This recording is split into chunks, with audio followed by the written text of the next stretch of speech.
So you have a foreign card, or you have a foil foreign card, and you want to know how much it's worth. You do know that if a card is in Russian, Korean, or Japanese, it can actually be more expensive than the American version, especially if it's in foil. The problem with pricing some of these cards is that people often will inflate these prices on eBay.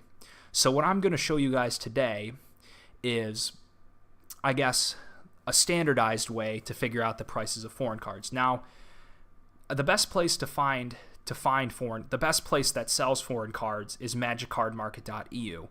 My only beef with this website is that they do not ship to the United States, and it is a pain in the butt if you do. You can actually ship it to the United States, but they do not directly ship to the United States. What I think you have to do is you have to find a intermediate distributor somewhere in, I think, in Germany or England, and then try to ship it to America. I mean, that's my only beef with this website. Anyways, so let's say you want to find out how much a foreign Colligan's command is. Or Colligan? I don't know. Let's go with the regular one for now.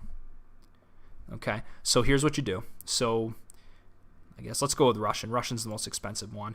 The reason why Russian, Korean, and Japanese are the most expensive is because there are significantly less print runs of those languages, and also in the general spectrum of Magic, those languages have the most recent printings. They weren't printed as often.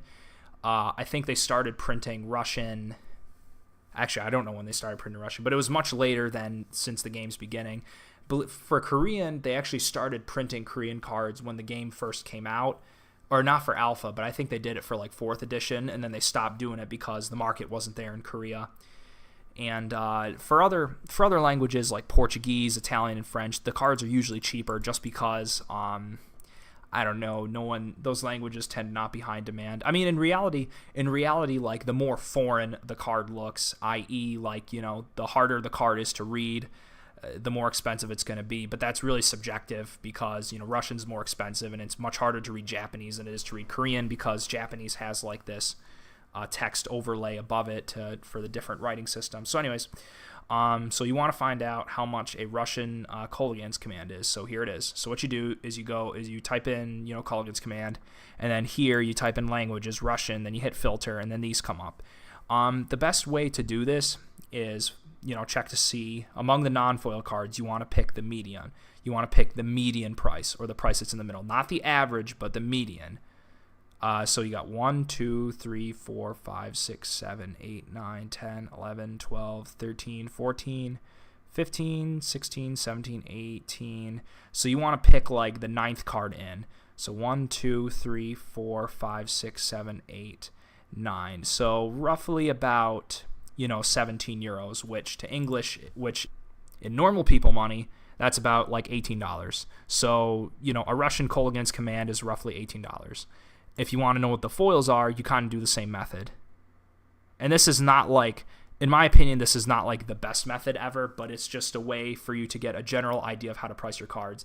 And I will give you a fair warning that be careful when trading away foreign foils and foreign cards to local game stores, especially if they're valued cards like Colligan's command.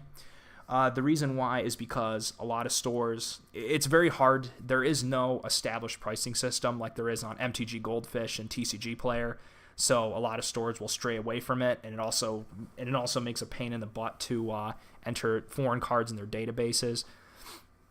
And there's some other weird things like Wizards can prohibit certain people from selling foreign cards and whatnot. But anyways.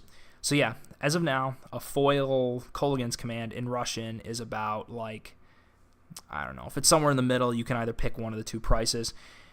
I mean, what you can sell it for depends on who's buying it, really, because some people will be willing to pay like the 80 euros, and some people would be like, nah, I think it's more like 60 or 70 euros. But it depends. I mean, you'd be surprised how fast these cards sell, believe it or not. The thing about selling foreign cards is that only certain kinds of people will buy them. The people who are into like the high-end Magic, as well as the foreign Magic players, obviously. And some people will buy them for EDH decks and whatnot because players love to pimp out their EDH decks. But moral of the story, this is how you price cards. This is how you price foreign cards. So I wish you the best of luck, and hopefully you don't get boned.